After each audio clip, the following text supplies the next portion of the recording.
Welcome to the E-Show with Neil Ravin. With over 1,000 NCAA commitments, the EHL is the proven path to college. Turn it up and learn more about the college placement leader at the Division II and III levels.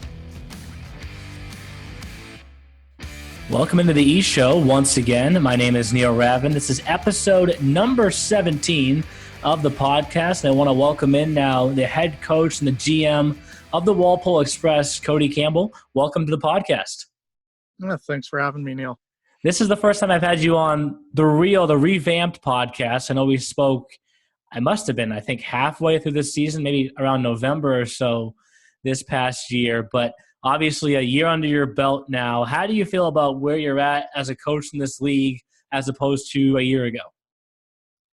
I mean, a year ago, I was just trying to piece together a roster and learn more about the intricacies of the league and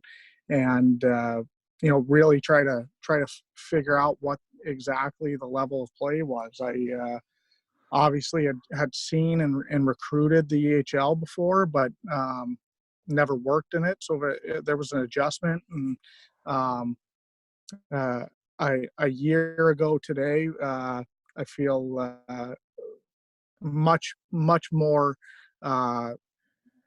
versed in the league, I guess you can say, in terms of what it takes to be successful and the type of player that succeeds in this league. And we're going to talk about your history as a coach here in a second, but I want you to try and take me through the process of when you officially became the Walpole Express head coach. And I don't remember the exact date that you got hired, but it feels like it was around this time or so last year, right? Yeah, it was early March. I officially was offered the job, and for about a month pulled kind of double duty between, preparing and getting ready to recruit a team in the Eastern Hockey League while fulfilling my duties in Odessa as assistant coach for the remainder of that season. And it was a little bit of a whirlwind trying to obviously stay focused on helping our players in Odessa and trying to win hockey games, but at the same time looking forward to a new step, obviously a cross-country move, and trying to make sure that we had a competitive group on ice this past season. And I know, like you said, you were doing work for both. I'm sure you had some guys that officially confirmed around this time as well last year. When do you think, though, you officially said to yourself, you looked in the mirror and said, all right, I got my feet under me. I can now move forward as the Walpole Express head coach? Was it around this time? Was it a month from now in May? What would you say? That's a good question. I don't know if I ever felt like the deep breath was taken until the season got rolling and we kind of got into the swing of things and found out that we had a decent competitive group within the league. And because like I said, I didn't know what to expect in terms of the level of play day in and day out, the intricacies of being the head coach and the decisions that come along with that. So it was a day I took the process day by day, and I don't know if I can pinpoint one moment where I was like, all right, I we got this figured out a little bit.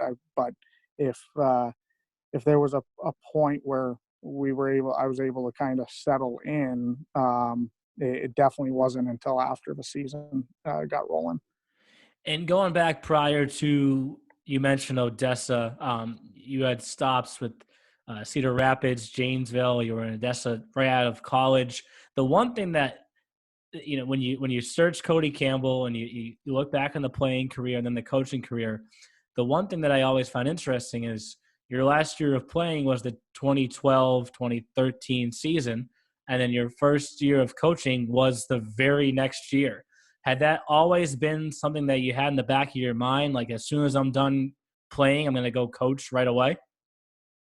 Yeah, I think so. I mean, obviously, everybody wishes that they could have played longer and that kind of stuff. But it was something that, you know, college season ended. I took it was really a week and a half of, just getting away from it, and then started thinking like, okay, how do I stay involved in the game? How do I, start my new path in the game? And 3 weeks after our college season ended, I was hired by Odessa, and you know, I guess I've never spent any time, at least that I can remember, out of the sport since I started playing. So it was something that came naturally to me. It was something that knew I wanted to do.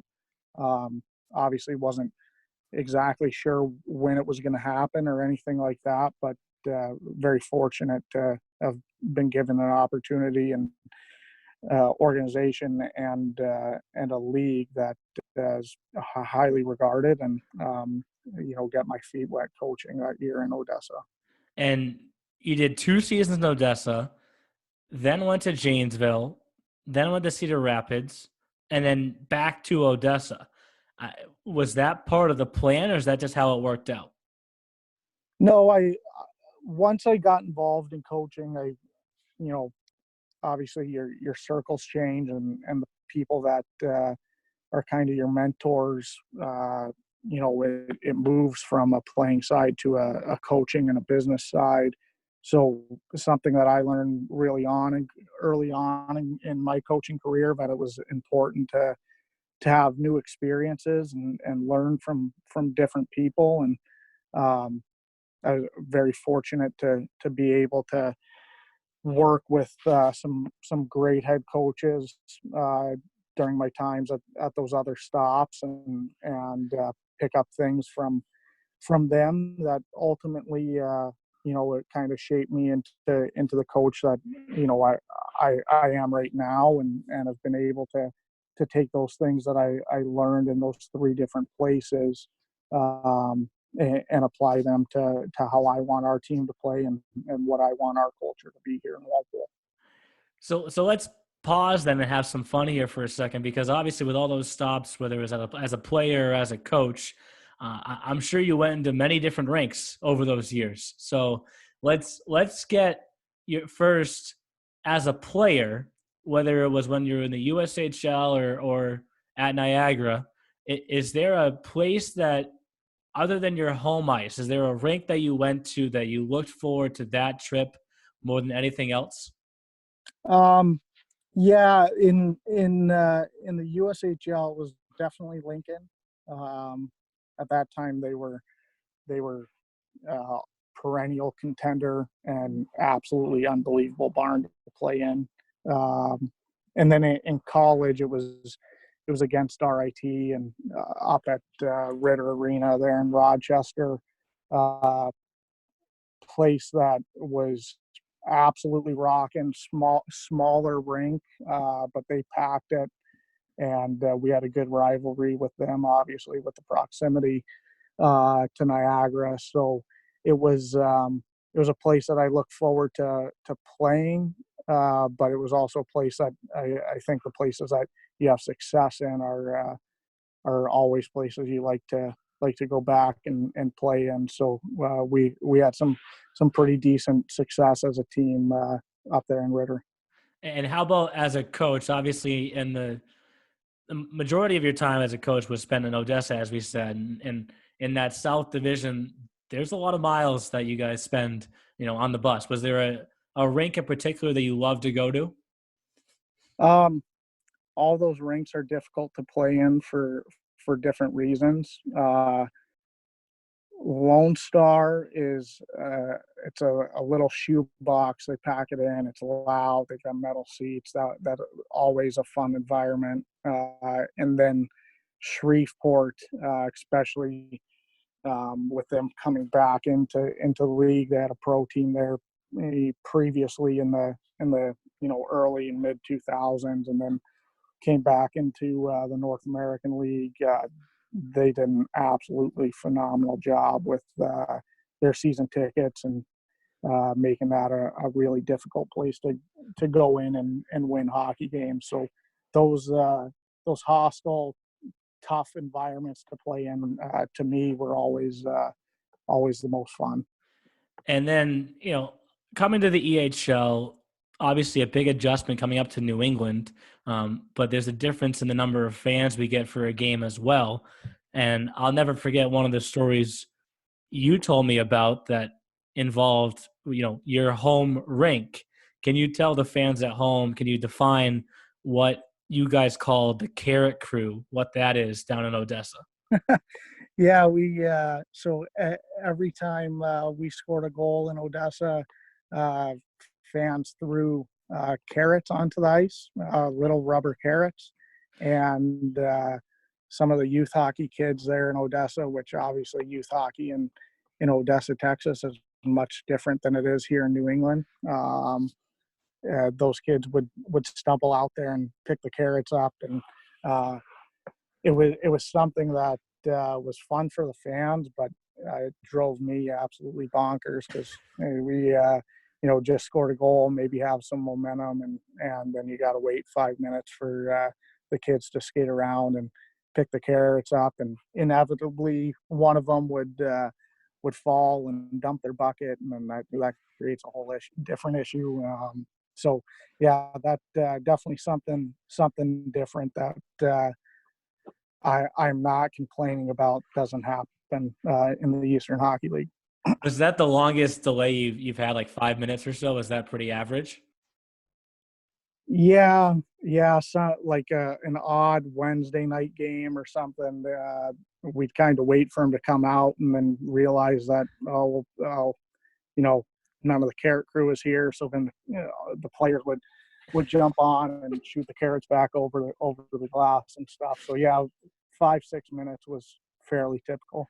And I'm sure you got hit a few times also. That was more in opposing rinks where Okay. they were probably trying to hit somebody on the bench. I don't know if it was always aimed at me, but I think they probably were okay if one of the Bulls or the Stingrays hit one of the coaches. And you're from Colorado. We talked about whether it was Fargo or Cedar Rapids when you were playing in the USHL, Niagara when you were in college, all the stops that you've had coaching up until this point. It seems like it's pretty safe to say that you're willing to move anywhere you have to for the sport of hockey. Yeah, I've seen a lot of the country. Not always the prettiest places in the world, that's for sure. And fortunately, I've got a wife that is incredibly supportive and willing to move to wherever it might be for me personally to continue to chase my goals. So yeah, that's a pretty safe assumption. I think at one point we lived in 5 different states in like 3 or 4 years or something. So she's been a trooper, to say the least. And you probably have never lived in New England before this, I would assume, correct? Nope, never lived up here.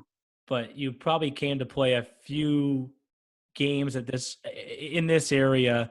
Was there any part of it that turned you off from wanting to take this opportunity, or did you see some comparisons in the way to Colorado that made it feel kind of more like home? No, I mean, I think for us it was exciting to be able to live close to a big city and experience that, and within that have kind of the small town feel that Walpole provides, but know that at the drop of a hat, if we want to be downtown Boston or go to the beach, it's a quick 30-minute trip. It's not something that you have to plan an entire weekend for or something like that. So that was definitely attractive. And then on the hockey side, just being able to consistently be around hockey people is something that I valued and was really excited about coming to New England for. And you're 2 miles down the road from well, I'll say, in my opinion, the best football team in the NFL. But I'm sure that was pretty cool when you realized how close Gillette Stadium was to Robin Arena. Yeah, definitely. I mean, Sundays around here, we try to kind of lock down when the Pats are playing at home.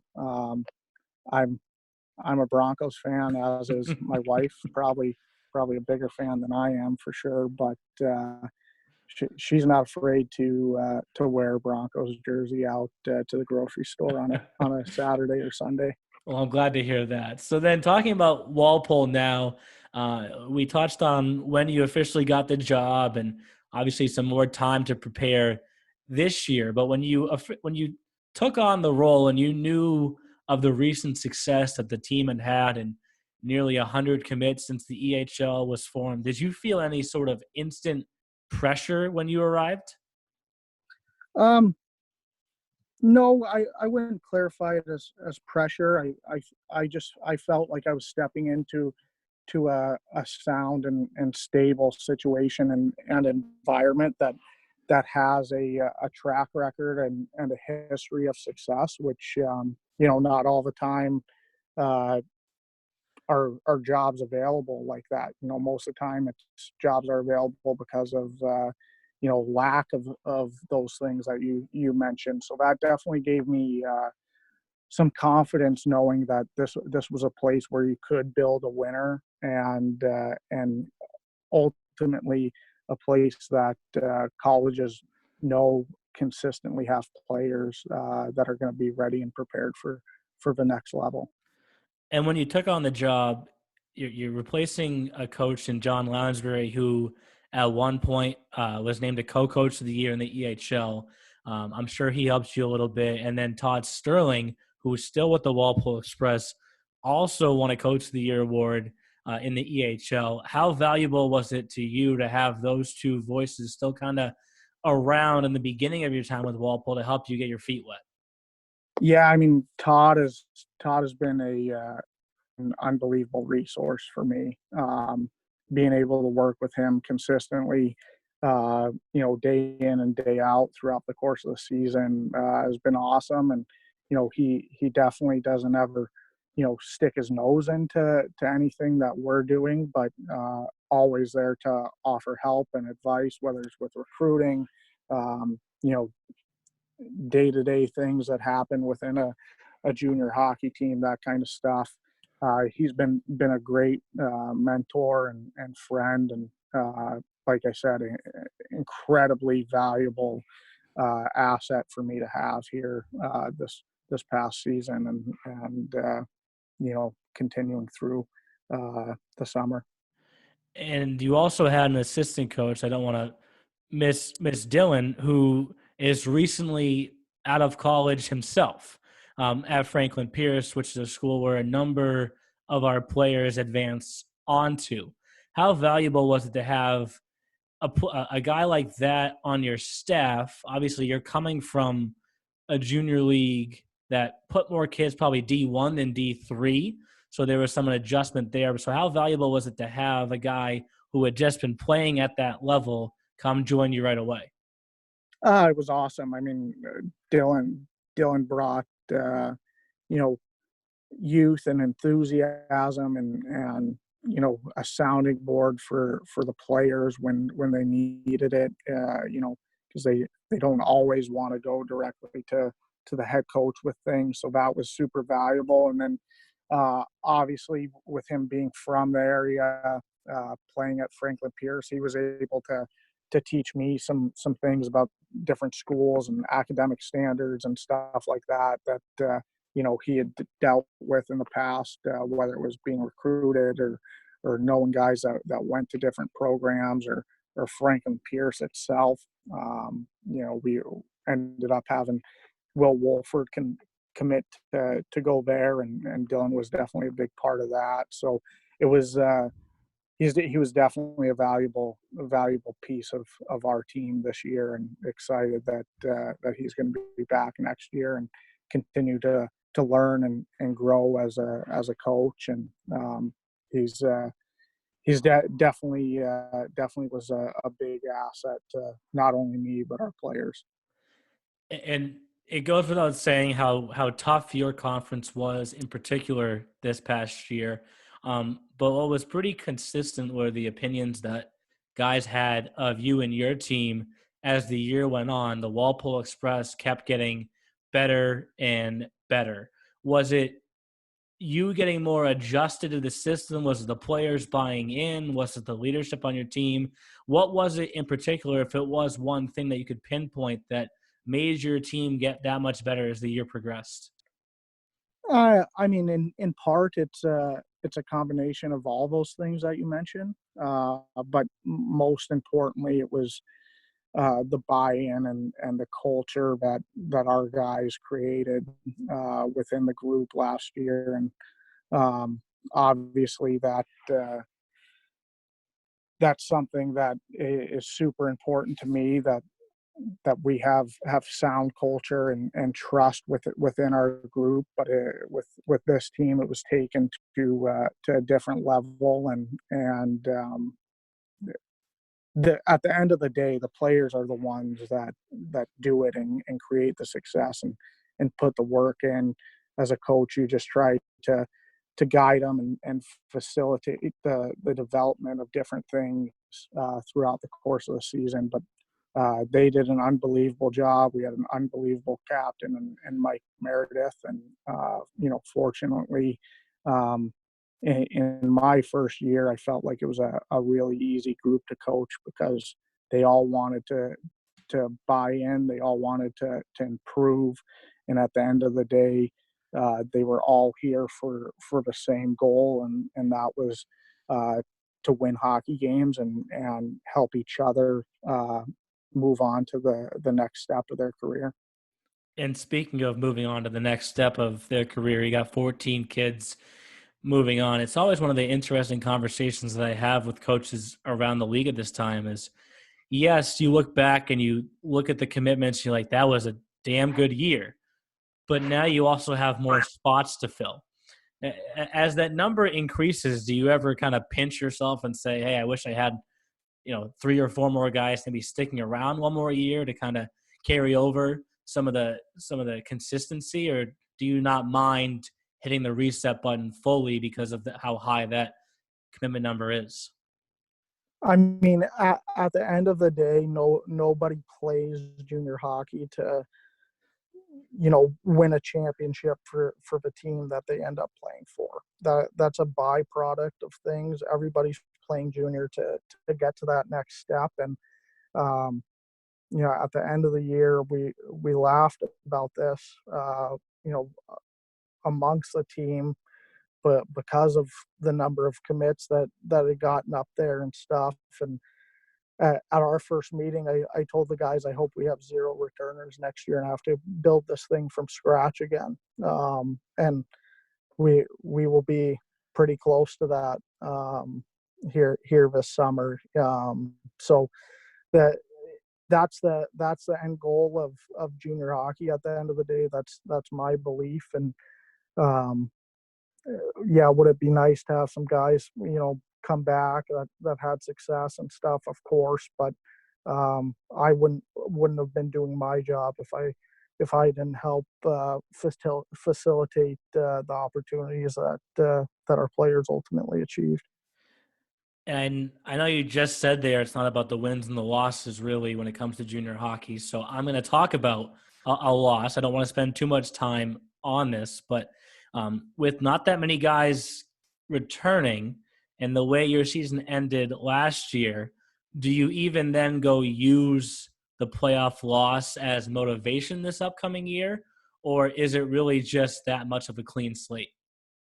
No, I think it's a clean slate. I mean, obviously that stung, and it didn't sting because we lost. It stung because the group of guys that put so much work in this year weren't going to be able to be rewarded for how much work they put in, and all the time and effort that they spent building the culture that we developed here. That was what stung the most for me and for our players, I think. So at the end of the day, Is that a little bit of motivation for me? Yeah, maybe, but we're going to have a brand new group of guys that and a brand new team that takes on its own personality. So that's not something that I plan on discussing very often next season. So we'll go right back to the positives then to get off that topic. Since the season ended in the kind of awkward way that it did, we didn't get to actually have the awards banquet. But if we did, I would have introduced you as the first rookie coach and the youngest coach ever to win the EHL Coach of the Year award. While the loss stung, obviously, we'll go back to the commitments and the 28-13-5 record, and then winning that award. Have you taken a moment to kind of step back and pat yourself on the back at all? No, that like I said is a team award. Like, so me getting recognized for that is obviously humbling because it's voted on by the other coaches in the league. But at the end of the day, and I told our players this, like that doesn't, no individual success or accolade happens without the group. And they're the ones that put the work in. They're the ones that executed and performed for us to have the success that we did. And you know, winning Coach of the Year is a byproduct of that. So that's something that they should take more pride in than me. And I'm sure, though, when you did win that award, you must have gotten a number of guys that reached out to you from past years. And I know we talked a little bit before this podcast. And this next question, I want to go back to the fun side of things with you. I have to frame it a little bit differently for you because you've only been in the league for 1 year now. So with the Seahawks and the 87s, I had them put together their all-time lineup. So for Bill Zanaboni and from Adam Hooley, they each had 3 years to choose from with their respective teams. Obviously, I don't have that to choose from for you with just 1 year. You don't have that to choose from. But with all of your stops along the way, if you could, pick a guy from each team and fill in the rest from there, could you give the folks at home your all-time lineup, including a guy from Odessa and Cedar Rapids, etc.? Yeah, that was something when you brought that up to me that I had to think about a little bit for sure, and kind of gave me a little bit of perspective on the success that some of the players that I've had in the past have went on to achieve, and kind of a proud coach's moment for sure. So in that, would definitely go with Jack LaFontaine, who I had in Janesville. He's a 4th round NHL pick to Carolina, and ended up playing for Minnesota Gophers in college. Just graduated this past year, I believe. Then on D, easy one is Scott Perunovich, who I had in Cedar Rapids. He was a 2nd round NHL pick, won the Hopi Baker this year. Just signed with the Blues, won a national championship. It's been awesome to watch the success that he's gone on and had after his year in Cedar Rapids. Another defenseman would be James Crossman, who I had for 2 years in Odessa, leading defenseman scorer for that organization. An unbelievable kid and family, somebody that he was probably the first player to reach out after the Coach of the Year stuff went out. And he's at Brown right now, so right down the road, and was able to go see him play a couple of times this past season. And then up front, Dawson DiPietro, who was also in Janesville. Unbelievable story. Traded for him towards the end of the season, had nothing going on the college side of things. Ended up going to Western Michigan as a walk-on, and just signed with the Buffalo Sabres in the NHL. So unbelievable story of just Dawson's perseverance and work ethic, and been so excited for him, and it's been so cool to follow his college career and now into his pro career. Second one would be from Odessa, Matt Brown, who is a EHL alumni.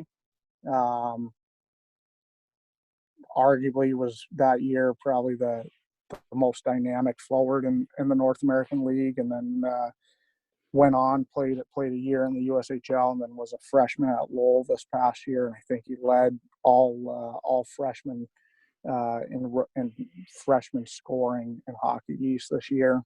And then from Walpole, I would have to go with really a toss-up between Tim Lopez or Jonah Hildreth. Both those guys brought different things offensively for us.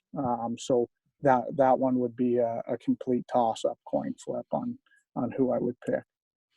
And with you on the bench as the reigning EHL Coach of the Year, that's a pretty good group.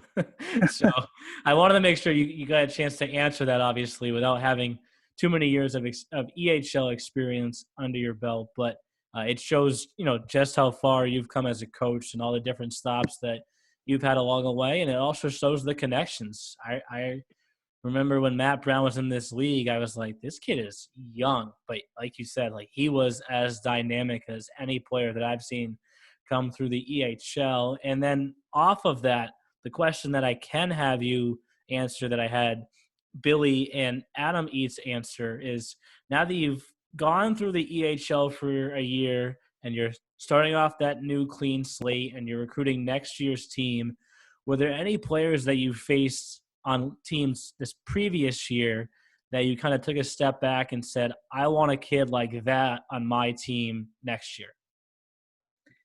Yeah, I mean, that one's easy for me. I think Logan Descanio was potentially the most feared offensive player in the league this past year, and his numbers showed it, and all the records that he broke and everything else. Goal scoring is at a premium, especially this past year with how good some of the goalies were in our conference. And it seemed like whenever Vermont needed a goal, really whenever Logan got a chance, he tucked it, and he did it in a lot of different ways. And I know when we played against them, that was that line as a whole was a gigantic focus for us. So that, to me, that's a super easy answer.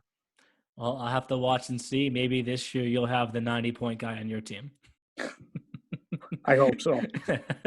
Well, I want to thank you for coming on the Revamp podcast. As I mentioned, I had you on when we talked back about halfway through the season this past year. So obviously a lot has changed since then. We're going through a weird time as well right now, but I wish you the best. I hope that you can stay safe, you and your family, and good luck with the rest of the recruiting. Thanks, Neil. I appreciate you having me on. Thanks for listening to The E-Show. Learn more at easternhockeyleague.org and follow us on Facebook, Twitter, Instagram, and YouTube. Also, be sure to subscribe and get notified when next week's podcast is released.